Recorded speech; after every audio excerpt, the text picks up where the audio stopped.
अभी हम सबको विनती करते हैं कि चलो थोड़े जेल जाएंगे। हमारे जुडिशरी तो दुनिया में सबसे पावरफुल जुडिशरी है। वो कहता है कि भारत के लोग दुनिया में सबसे ज़्यादा भ्रष्टाचारी है। हम जानते हैं कि लोगों को मौका नहीं मिल रहा है और एक 50-60 फैमिली में जुडिशरी घूम रही है। मेरे साथ रिटायर्ड जज मुंबई हाई कोर्ट के डॉक्टर कुलसुम पाटिल हैं। आज जिन्होंने प्रेस कॉन्फ्रेंस की है। जो वकील है महमूद पराचा, उन पर जो हमला हुआ था, अब सुप्रीम कोर्ट ने किसान आंदोलन में भी इंटरफेयर किया है। जज साहब, क्या लग रहा है ये जो किसान आंदोलन में जो समिति बनी है, सुप्रीम कोर्ट का जो इंटरफेयर, उसको कैसे देख रहे हैं?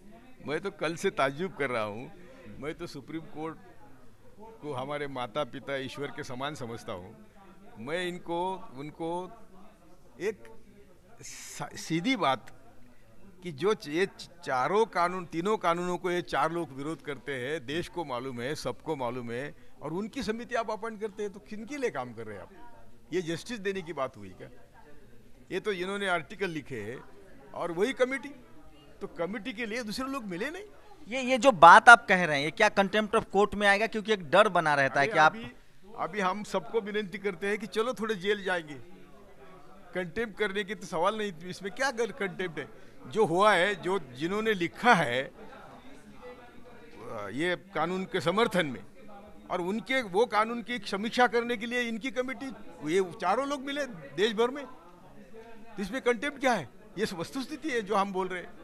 तो इससे न्याय होगा क्या? नहीं, उनको भी क्या मंशा लगती है? क्या मंशा है? क्या सरकार के इशारे पर सब हो रहा है, ऐसा कहना चाह रहे हैं आप? नहीं, अभी 2014 से जो भी देश में हो रहा है, उसका नतीजा क्या हुआ? सुप्रीम कोर्ट ने एक भी डिसीजन में कभी मोदी शाह जो कर रहे हैं, अरे एक भी इम्पोर्टेंट डिसीजन अभी तक हुआ नहीं।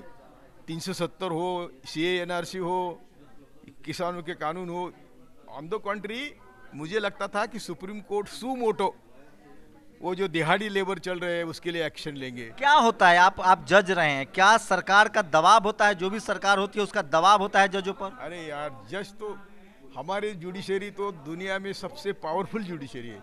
इनके ऊपर किसी के दबाव की कोई जरूरत नहीं। इनकी इम्पीचमेंट भी नहीं है, 2/3 मेजॉरिटी लगती है, उनको कोई धक्का नहीं लगता। कॉन्शियस जज न्याय करने का कॉन्शियस तुम्हारा। लेकिन लोग कोलेजियम सिस्टम पर सवाल उठा रहे हैं, जिस तरह से हाई कोर्ट सुप्रीम कोर्ट के जजों की भर्ती होती है। आप तो रिटायर्ड जज हैं, आप क्या कहेंगे उस पर? Do you agree with collegium system? नहीं, कौन सी भी सिस्टम आएंगी ना, तो हम बेसिकली हमारे लोग, अभी आपने ब्रायन एक न्यूजीलैंड के लेखक का एक लेख पढ़ा के नहीं मालूम नहीं, वो कहता है कि भारत के लोग दुनिया में सबसे ज़्यादा भ्रष्टाचारी है। उनको नीति ये कुछ है ही नहीं। अरे ये सच है जज साहब की जो SC ST OBC जुडिशरी के रिक्रूटमेंट की बात है ना, तो हम सबके ये नीति का, नियत का सवाल है कि हम किसको जज बनाए। सबका इतिहास सबके सामने होता है। ये भी आरोप लग रहे हैं जुडिशियरी सिस्टम में, जैसे जस्टिस कर्नन का मामला हुआ, कि जो SC ST OBC माइनॉरिटी के लोग होते हैं उन पर बहुत प्रेशर होता है, और कोलेजियम सिस्टम से वो हाई कोर्ट तक पहुंच पाते हैं, सुप्रीम कोर्ट में नहीं पहुंच पाते। आज तक मात्र एक शेड्यूल कास्ट के चीफ जस्टिस ऑफ इंडिया हुए। इसको कैसे देखते हैं? और उसके बहुत किस्से यार, मत बोलो। मैं कभी से बोलता था कि बहुत बड़ा नाम था एक चीफ जस्टिस का, उनका दामाद उनको हाईकोर्ट जज बनाना था, उसकी प्रैक्टिस 10 साल नहीं हुई थी, तब तक हमारे बम्बई हाई कोर्ट के जजेस की अपॉइंटमेंट रोकी थी। तो ये इससे बोलने से कोई फ़ायदा नहीं। आज इसके बारे में बोलने से कुछ नहीं होगा। हम आज विनती करते हैं सुप्रीम कोर्ट जजेस को कि आप हमारे माता पिता है यार, देखो ये इतनी एट्रोसिटी। समिति का क्या लग रहा है? जिस तरह की समिति बनी है, उसे कुछ उम्मीदें हैं? फैसला किस तरफ जाएगा? क्या कमेटी में फैसले के बारे में नहीं बोलता मैं। कमेटी की अपॉइंटमेंट बोलती है ना, मैं क्या बोलूं आगे। चल, प्राचा वाले मामले पर क्या कहेंगे? प्राचा जी को न्याय दिलाने के लिए क्या, इनको तो जाना चाहिए मेडिकल। मैं तो वही कहा कि यदि तुम सरकार के खिलाफ काम करते हो तो न्यायमूर्ति लोया होगा, नहीं तो न्यायमूर्ति प्राचा होगा। ये लोया क्या, आप लोया वाले मामले में तो कुछ सिद्ध नहीं हुआ, आप लोग लोया बोल के राजनीति कर रहे हैं सरकार के खिलाफ। सिद्ध क्या कर रहे हैं? जो हमारे पास कागज है वो कोर्ट में आए नहीं। ऐसा है कि लोया के बारे में जो कागज है, जो कोर्ट में आने चाहिए थे, सामने आने चाहिए थे, उस समय का चीफ मिनिस्टर, उस समय के पुलिस ऑफिसर, सबको प्रोसिक्यूट करना चाहिए। एक आखिरी सवाल, जो सुप्रीम कोर्ट का जो इंटरफेयर है, किसान कह रहे हैं कि मैं तो सुप्रीम कोर्ट गया ही नहीं, तो इसको कैसे देखा जाए? नहीं, supreme court suo motu can take action, पर वो एक्शन भी ऐसा कि न्याय देना बात अलग है और न्याय दिलाया, ये लोगों को विश्वास दिलाना अलग बात है। अच्छा, सुप्रीम कोर्ट को राइट्स है कि इस तरह के बिल को वो रद्द कर सकता है? बिल्कुल, if it is against constitution का स्पिरिट क्या हमारे कॉन्स्टिट्यूशन का स्पिरिट है किसी भी तरह के शोषण मुक्त समाज की निर्मित, किसी भी तरह, सोशल हो, इकोनॉमिक हो, तो ये सुप्रीम कोर्ट के पास राइट्स है कि वो बिल रद्द कर दे? सुनिए ना, तो ये जो बिल है ये तो इकोनॉमिक इनइक्वालिटी बढ़ाने वाला बिल है।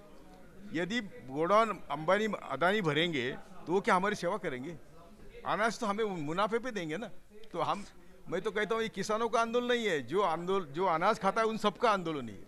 ये एक सवाल सर, कोलेजियम सिस्टम पर आपकी कोई टिप्पणी है कि नहीं है, क्योंकि उस पर बहुत चर्चा हो रही है? नहीं, मैं कहता हूँ कि कोलेजियम सिस्टम गई और दूसरी सिस्टम आई, तो जब बेसिकली हम लोग डिसऑनेस्ट है तो ऑनेस्टी, लेकिन कास्ट डाइवर्सिटी तो होगी ना, रिलीजन डाइवर्सिटी तो होगी ना, कम से कम लोगों को जज का एग्जाम देने का तो मौका मिलेगा ना सर। हम पहले से कह रहे हैं, जुडिशियरी सर्विस कमीशन आती है, सुनिए, जिसकी जितनी संख्या भारी उसकी उतनी भागीदारी के बाजू में हम लोग हैं। हम जानते हैं कि लोगों को मौका नहीं मिल रहा है और एक 50-60 फैमिली में जुडिशियरी घूम रही है। लेकिन सर, आप जिस तरह से समिति के निर्माण, समिति में जो लोग हैं उस पर सवाल जिस तरह से आप तंज कर रहे हैं, इसका मतलब कि ये तो सुप्रीम कोर्ट ने समिति बनाई है, तो सुप्रीम कोर्ट पर सवाल हुआ। मैं तो हाथ जोड़ के सुप्रीम कोर्ट का ही कहता हूँ कि जिन्होंने कानून को हमेशा समर्थन दिया उनकी कमेटी बनाते आप, तो आप क्या जस्टिस कर रहे हैं? आपको तो भी, आपके मन को भी जचता है क्या? यही तो बोल रहे हैं मैं।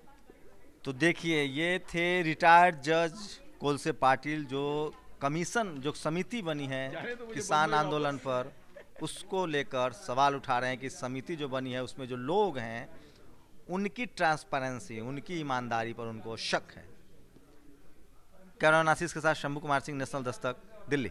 नेशनल दस्तक की आपसे गुजारिश है कि अगर इसको बचाना चाहते हैं तो नेशनल दस्तक को सब्सक्राइब करने के लिए रेड कलर के सब्सक्राइब बटन को दबाएं, फिर बेल आइकन की घंटी दबाएं। नेशनल दस्तक को बचाने के लिए बहुत जरूरी है कि हर खबर को शेयर करें, लाइक करें, कमेंट जरूर करें।